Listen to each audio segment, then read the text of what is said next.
오늘 이 수요예배 강단에서 어떤 말씀을 나누면 좋을지 기도하다가 오늘 함께 읽은 이 시편의 말씀이 생각이 났습니다. 입원하여 수술을 앞두고 이제 병실에 누워 있는데 두려운 마음과 여러 걱정들이 확 다가오는데 그 순간 제가 감당이 안 되는 거예요. 그래서 성경을 펴서 이제 보는데 오늘 시편의 이 말씀이 눈에 들어왔습니다. 그런데 이 말씀이 눈에 확 들어왔던 이유가 따로 있었는데 제가 이 말씀 옆에 몇 월 며칠 어느 성도님 신방이라고 적어 놓았기 때문입니다. 질병으로 힘들어하시는 어느 성도님에게 지금의 상황이 힘들고 어렵지만 그럼에도 불구하고 우리 생명의 주권자 되시는 주님을 붙들고 또 찬양해야 한다며 말씀을 드렸습니다. 그런데 주님이 동일하게 지금 이 말씀으로 나를 다시 한번 위로하시기 원하시는구나 라는 생각이 들면서 이 시편 말씀을 읽고 또 읽었습니다.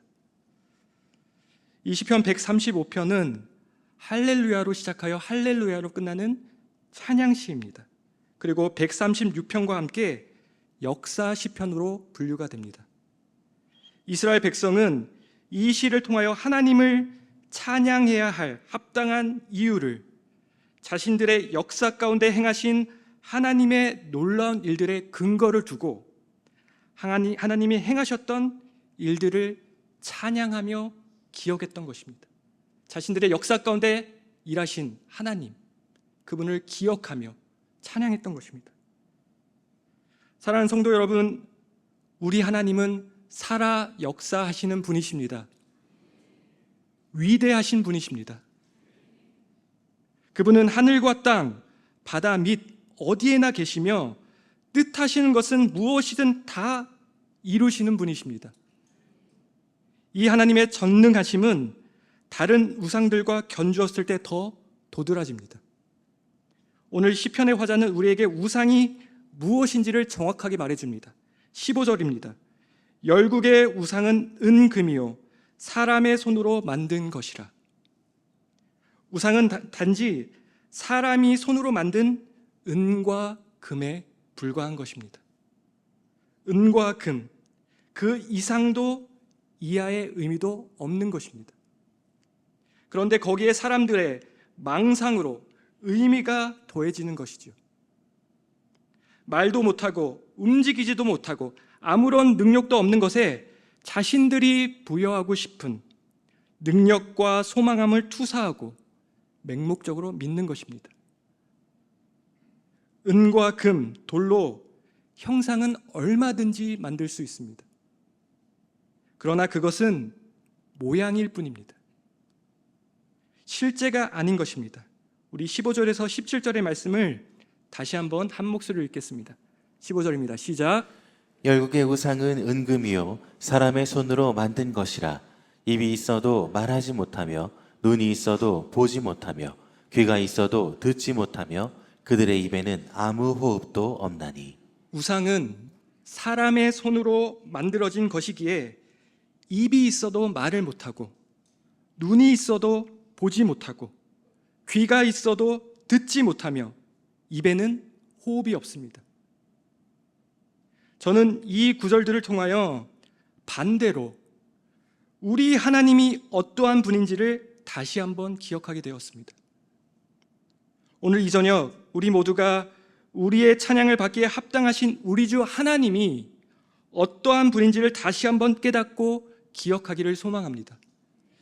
첫째로 우리의 찬양을 받기에 합당하신 하나님은 우리에게 말씀하시는 분이시며 말씀하신 것을 이루어 주시는 분이십니다. 우리 하나님은 말씀하시는 분이십니다. 말씀으로 천지를 창조하셨고 우리 모두를 창조하셨습니다. 지금도 여전히 말씀을 통해 계시하실 뿐만 아니라 말씀을 통해서 우리 인생의 발걸음을 인도하여 주십니다. 하나님은 저 멀리 떨어져 혼자 계시는 분이 아니라 우리와 늘 함께 하시며 말씀하여 주시는 분이십니다. TV 프로 중에 나는 자연인이다 라는 프로가 있습니다. 아시나요? 제가 좋아하는 프로그램입니다.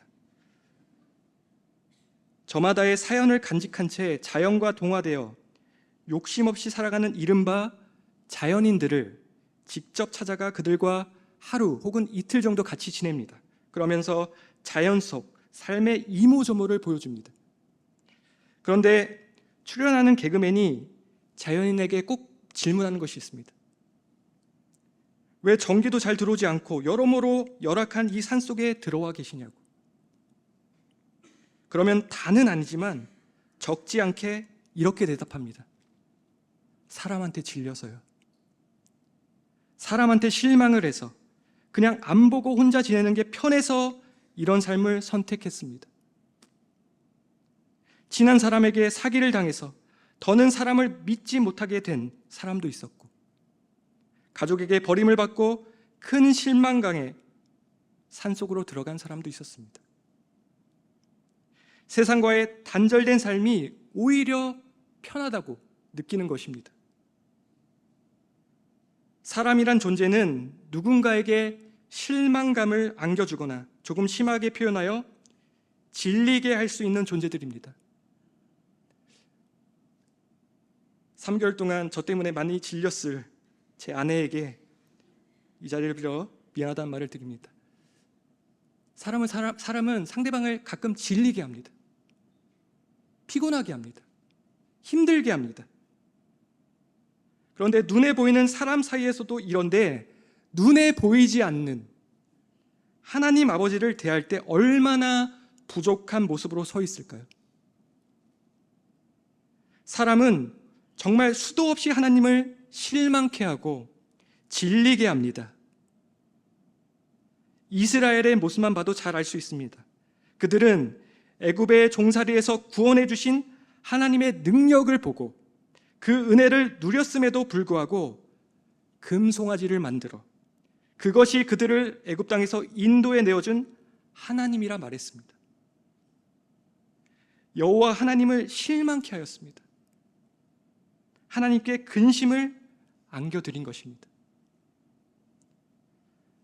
그런데 여러분, 하나님께서는 사람에게, 우리에게 실망하였다고 해서 관계를 끊고 아무도 찾을 수 없는 곳으로 자신을 숨기시는 분이 아니십니다.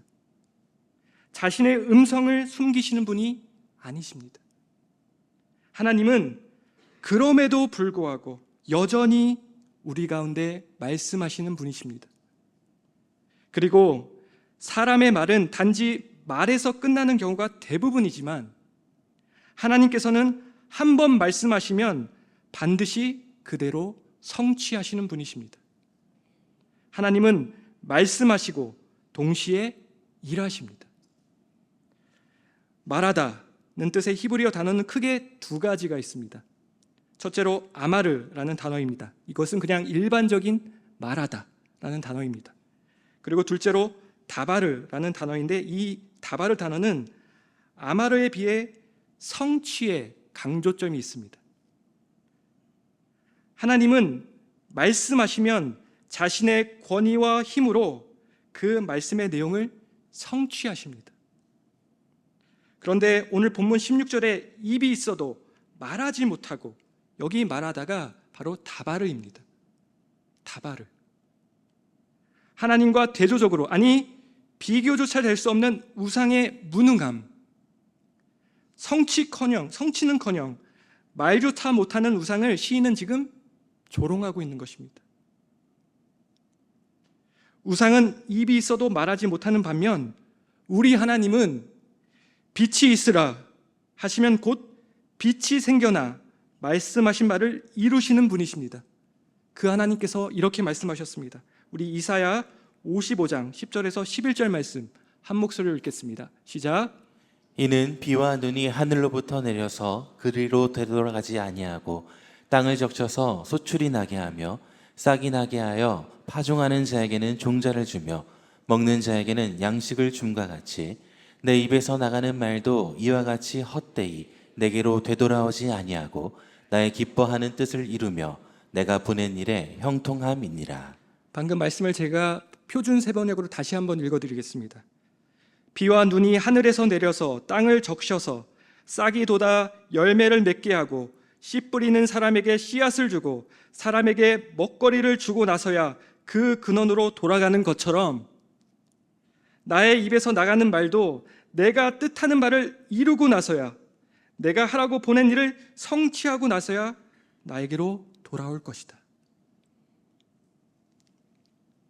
사랑하는 성도 여러분, 하나님은 말씀하시는 분이시며 그 말씀대로 이루시는 분이십니다. 하나님은 시건치 아니하시고 하신 말씀은 반드시 이루시는 분이십니다. 이러한 전능하신 하나님의 말씀을 믿고 살 때 우리의 인생은 방향성을 갖게 되고 말씀의 성취로 주 안에서 승리하는 인생을 살게 되는 것입니다.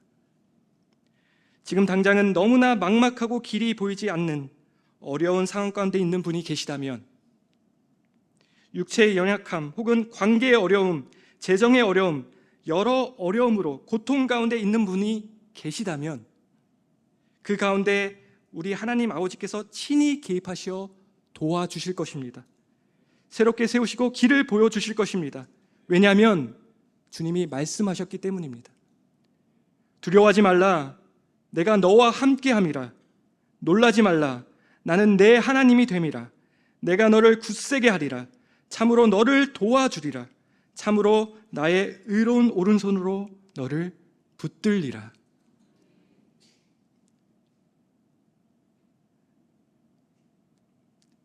제가 수술대에 오르기 직전에 이 말씀이 생각나고 제 입에서 계속 묵상이 되는데 얼마나 감사했는지 모릅니다. 지금도 여전히 우리에게 말씀하여 주시고 그 말씀대로 일하시는 신실하신 주님을 더욱 의지하며 살아가는 우리 모두가 되기를 주님의 이름으로 축원합니다. 아멘. 둘째로, 우리의 찬양을 받기에 합당하신 우리 하나님은 우리의 모든 상황을 바라보시며 우리의 모든 기도를 들으시는 분이십니다. 우상들은 눈이 있어도 보지 못하고 귀가 있어도 듣지 못하는 반면 우리 주 하나님은 우리를 지금도 바라보고 계시며 우리의 작은 신음에도 귀 기울여 들으시는 분이십니다. 믿으십니까? 아멘. 오늘 본문 8절과 12절은 여호와께서 이스라엘 백성을 애굽에서 구원하여 주시고 가나안 땅을 정복해 하셨음을 소개하고 있습니다. 그런데 이스라엘을 향한 이 구원의 여정은 하나님의 바라보심과 들으심에서부터 시작되었습니다. 우리 출애굽기 3장 7절의 말씀을 한 목소리로 읽겠습니다. 시작. 여호와께서 이르시되 내가 애굽에 있는 내 백성의 고통을 분명히 보고 그들이 그들의 감독자로 말미암아 부르짖음을 듣고 그 근심을 알고. 하나님께서는 이스라엘 백성의 고통을 분명히 보시고 고통하는 소리를 들으시고 아브라함과 이삭, 야곱과 세우신 언약을 기억하셨습니다. 하나님은 이스라엘 백성을 내 백성이라 말씀하십니다. 내 백성. 하나님은 하나님의 백성을 보고 계십니다. 여기에서 보고라는 단어는 히브리어로 라아라는 단어입니다. 이 단어는 누군가를 주의 깊게 보고 있는 것을 의미합니다. 하나님은 하나님의 백성을 주의 깊게 관심을 가지고 바라보고 계십니다. 하나님은 하나님의 백성에게서 잠시도 눈을 떼지 않으십니다. 고통을 잠시도 외면하지 않으십니다. 하나님께서는 그분의 소유된 백성인 우리를 늘 바라보고 계십니다. 우리의 고통을 외면하지 않으시고 우리의 아픔을 보고 알고 우리에게 귀를 기울이시고 우리의 부르짖음을 들으십니다. 하나님의 귀는 당신의 백성에게 닫힌 적이 없습니다.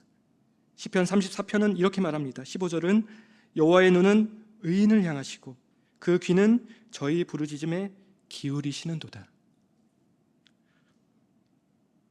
하나님은 항상 보고 듣고 계십니다. 우리의 사소한 말 한마디도 하나님은 들으십니다.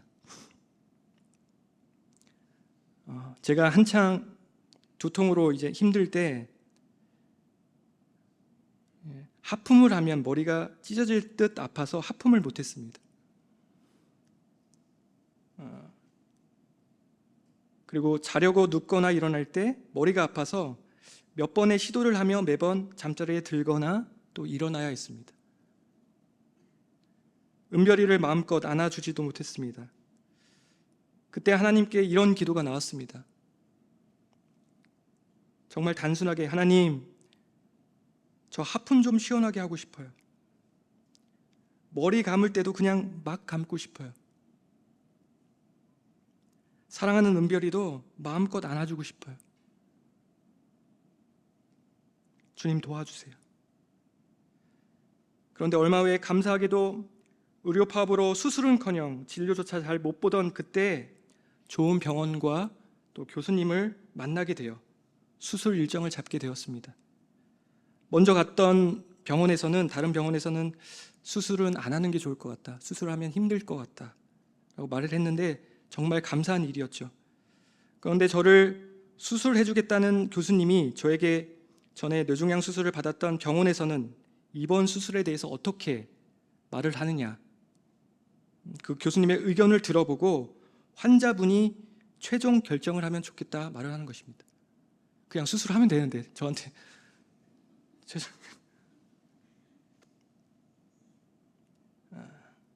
그래서 뇌종양 수술을 받았던 그 병원의 교수님을 찾아가 물었습니다. 두통이 심하여 이런 수술을 하려 하는데 교수님의 의견이 어떤지 물었습니다. 그러자 수술을 안 했으면 좋겠다는 말을 저한테 하는 것입니다. 머리를 다시 여는 것이 생각보다 위험해서 합병증이나 후유증이 올 수 있어서 수술을 안 받는 게 좋을 것 같다, 위험하다라고 하는 것입니다. 긁어부스럼 만들지 말고 그냥 지금처럼 그냥 사시라는 겁니다. 병원 3곳을 갔는데 2곳에서 수술을 하지 말라고 이야기를 듣고 대전으로 내려오는데 그냥 답답함에 눈물이 났습니다. 그러면서 하나님께 정말 이렇게 기도드렸습니다. 하나님, 제가 사람의 말이 아닌 하나님을 붙잡습니다. 인도해 주세요. 인도해 주세요. 인도해 주세요. 하나님이 인도해 주세요. 계속 이 말만 반복했던 것 같습니다. 그런데 어느 순간 제 안에 강한 확신과 함께 평안함이 임하는 것을 느낄 수 있었습니다. 그리고 저를 수술을 해주겠다는 병원에 전화를 걸어서 저 수술 받겠습니다 라고 수술을 확정했습니다. 거기에서 재차 물어보더라고요. 괜찮으세요? 수술 받아도 된대요? 진짜 환자님 괜찮으세요? 물어보시는 거예요. 네, 저 수술 받겠습니다. 그리고 집에 돌아와 있는데 담임 목사님께서 저에게 보내주셨던 메시지가 생각이 나서 얼른 카톡을 열었습니다. 전에 수술 일정을 잡고 목사님께 메시지를 드렸는데 이렇게 답을 주셨습니다. 너무 잘 됐습니다. 모두 하나님의 은혜입니다. 선한 목자이신 우리 주님께서 가장 좋은 길로 인도해 주실 것을 믿고 계속해서 기도하겠습니다. 마음을 강하고 담대히 하세요. 느낌표 2개.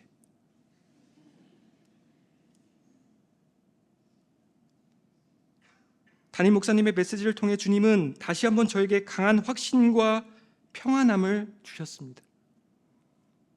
정말 모든 것이 하나님의 은혜였습니다.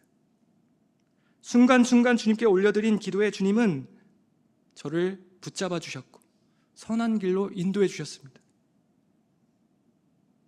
그래서 제가 이렇게 서 있습니다. 제가 시원하게 하품을 하는 모습은 못 보여드리지만 제가 요즘 하품을 합니다.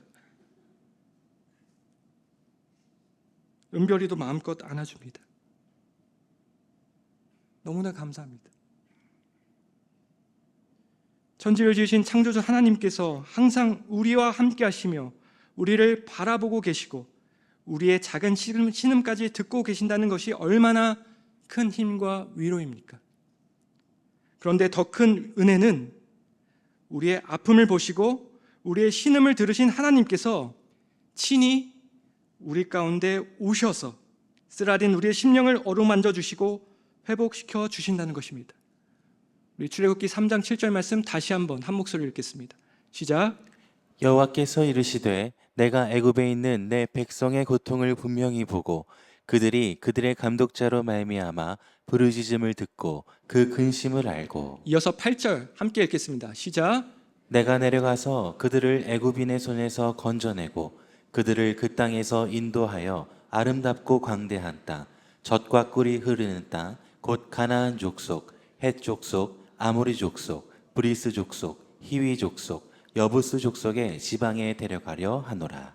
고통받는 영혼을 보시고 그 부르심을 들으신 하나님 아버지께서는 그 가운데 직접 내려오십니다. 내려오셔서 고통 속에서 건져내시고 우리를 인도하여 주십니다.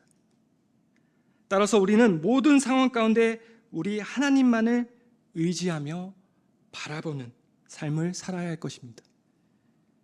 이런 찬양 가사가 있죠. 하나님 사랑의 눈으로 너를 어느 때나 바라보시고 하나님 인자한 귀로서 언제나 너에게 기울이시니 어둠에 밝은 빛을 비춰주시고 너의 작은 신음에도 응답하시니 너는 어느 곳에 있든지 주를 향하고 주만 바라볼지라. 바라기는 우리의 모든 형편과 어려움을 보시고 또 들으시고 새롭게 하시는 하나님만을 바라며 그렇게 행하실 여호와의 이름만을 의지하고 신뢰하는 우리 모두가 되기를 주님의 이름으로 축복합니다. 아멘. 마지막으로 우리의 찬양을 받기에 합당하신 우리 하나님은 생명의 호흡을 주시는 분이십니다. 오늘 본문 17절을 보면 우상은 귀가 있어도 듣지 못하며 그들의 입에는 아무 호흡도 없나니 라고 이야기합니다. 반면 우리 하나님은 우리의 호흡과 생명의 근원이십니다. 하나님께서는 땅의 흙으로 사람을 지으시고 친히 생기를 불어넣어 주셨습니다. 창세기 2장 7절입니다. 여호와 하나님이 땅의 흙으로 사람을 지으시고 생기를 그 코에 불어넣으시니 사람이 생명이 되니라. 하나님께서 땅에서 취하신 흙으로 사람을 빚으시고 그 코에 생기, 하나님의 입김, 곧 하나님의 생명의 호흡을 불어넣으시자 사람이 되어 숨을 쉬게 된 것입니다. 하나님의 호흡은 생명을 주시고 살리시는 능력이 있습니다. 에스겔이 본 골짜기에는 이미 죽어서 마른 뼈들만 남았지만 하나님의 생기, 호흡이 들어갔을 때 그들은 하나님의 군대가 되었습니다. 잘 아시는 말씀이지만 우리 에스겔서 37장 9절에서 10절 말씀 한 목소리로 읽겠습니다. 시작. 또 내게 이르시되 인자야 너는 생기를 향하여 대언하라. 생기에게 대언하여 이르기를 주 여호와께서 이같이 말씀하시기를 생기야 사방에서부터 와서 이 죽음을 당한 자에게 불어서 살아나게 하라 하셨다 하라. 이에 내가 그 명령대로 대언하였더니 생기가 그들에게 들어가매 그들이 곧 살아나서 일어나 서는데 극히 큰 군대더라. 하나님은 호흡을 불어넣으셔서 생명을 주십니다. 사람을 살리십니다. 하나님은 우리의 생명의 근원이시기 때문입니다. 그래서 하나님은 우리의 찬양을 받기에 합당하신 분이십니다. 그리고 우리 하나님은 우리의 영적인 생명도 살리시는 분이십니다. 우리의 영이 숨 쉴 수 있도록 생기를 불어넣으십니다. 성령님을 부어주십니다. 성령님이 들어오시면 우리의 영은 살아나고 새롭게 됩니다. 살아난 영은 점점 자라나면서 강성해지고 주님의 형상을 닮아가도록 계속 변화됩니다. 성령님은 하나님의 숨결입니다. 성령님께서는 눈물로 얼룩지고 돌처럼 굳은 우리의 심령을 소생시켜 주십니다. 그리고 성령은 모든 것, 곧 하나님의 깊은 것까지도 통달하신다는 바울의 고백처럼 우리로 하나님의 선하신 뜻을 알 수 있도록 우리를 도와주십니다. 사랑하는 성도 여러분, 우리는 전능자이신 하나님의 호흡이 있어야만 살 수 있습니다. 하나님의 호흡이 있어야만 숨 쉴 수 있습니다. 돌같이 굳어있는 우리의 심령이 회복되어지고 다시 살아나기 위해서 우리가 할 수 있는 것은 단 한 가지입니다. 다른 방법, 다른 길이 없습니다. 우리에게 생기를 불어넣어 주시는 하나님만을 더욱 바라며 나아가는 것입니다. 성령 하나님만을 의식하며 살아가는 것입니다. 우리는 평소에 쉼없이 숨을 들이키고 내뱉지만 전혀 의식하지 않죠. 성령님 역시 우리는 거의 의식하지 못합니다. 그러나 성령님은 언제나 우리와 함께 하십니다. 숨이 우리와 함께 하듯 성령님은 우리와 늘 함께 하십니다. 그 성령님을 의식하며 사는 것, 그것이 우리의 영이 살아나는 길입니다. 바라기는 우리에게 호흡을 주시고 우리의 영을 살리시는 살아계신 하나님만을 더욱 바라보며 나아가는 늘 사랑의 귀한 성도님들 되시기를 주님의 이름으로 축복합니다. 사랑하는 성도 여러분, 그럼에도 불구하고 우리가 주님을 찬송해야 하는 이유가 무엇입니까? 하나님은 지금도 우리에게 약속의 말씀을 주시고 그 말씀대로 우리 가운데 역사하는 분이시기 때문입니다. 하나님은 우리의 작은 신음에도 응답해 주시기 때문입니다. 하나님은 생명의 호흡을 허락하시어 우리를 다시 살리시는 분이시기 때문입니다. 말씀하시고 그 말씀을 이루시는 하나님의 신실하심과 우리의 모든 형편과 어려움을 보시고 들으시고 또 새롭게 하시는 여호와 하나님만을 말뿐이 아닌 진심으로 의지하고 찬송하는 귀한 늘사랑의 성도님들 되시기를 주님의 이름으로 축복합니다.